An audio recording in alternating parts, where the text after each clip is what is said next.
Okay, so before we start this conversation, there's something we need to clear up about this word collections or collector, because I don't like it, mainly because it holds a meaning that's unclear. For example, according to our dictionary, collections means the action or process of collecting something. Collector meaning a person who collects things of a specified type, professionally or as a hobby. Now, you're probably thinking that this definition sounds pretty straightforward and clear, right?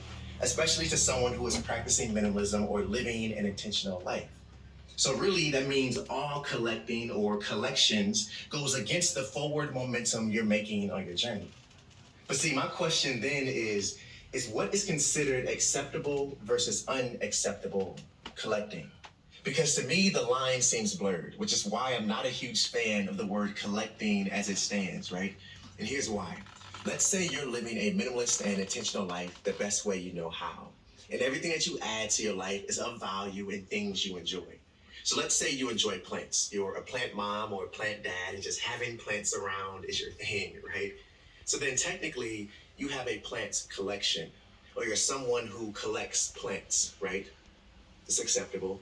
Now let's take baseball cards or books or workout equipment. Are these things acceptable or unacceptable?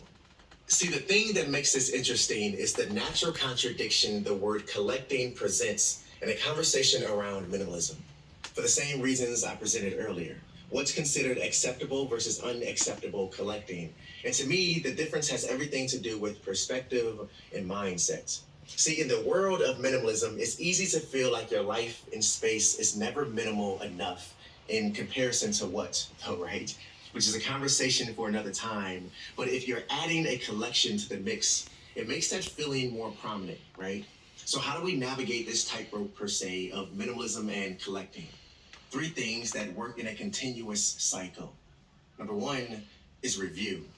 You see, minimalism is a tool that we're using or applying to our lives to help us live more intentionally, which means periodically we're naturally going to have a review process of the things we have used or once enjoyed. And during this review, we're asking ourselves questions like, does this bring me joy? Do I find value in this, or do I enjoy this? How important is this to me? And so on. And because of this review, it then allows us to reevaluate these collections or hobbies per se, so we can maintain mindfulness and prevent them from becoming a source of clutter. Number 2 is edit. In other words, declutter and let go. See, as we continue to grow and change in our lives and on our journey, so does our interests or the list of things that we enjoy.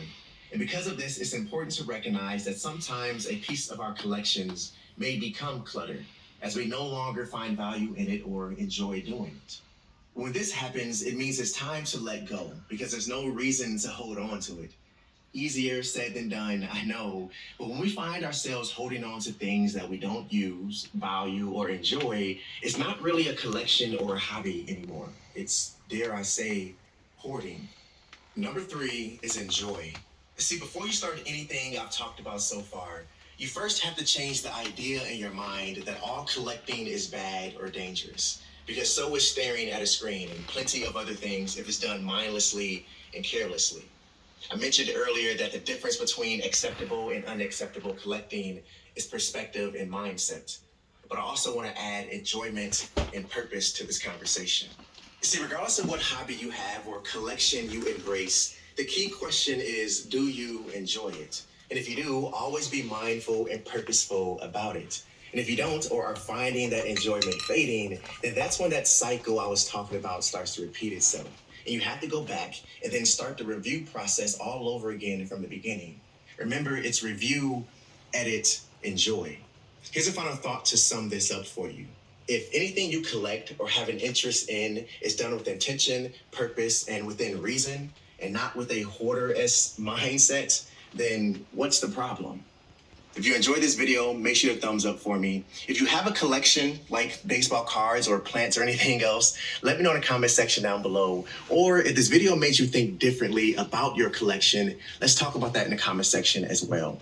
It's your first time tuning in, welcome. I'm really glad to have you here. If you enjoyed this video, consider joining this community by hitting that subscribe button down below and tapping the bell so you're notified every time I drop a new video.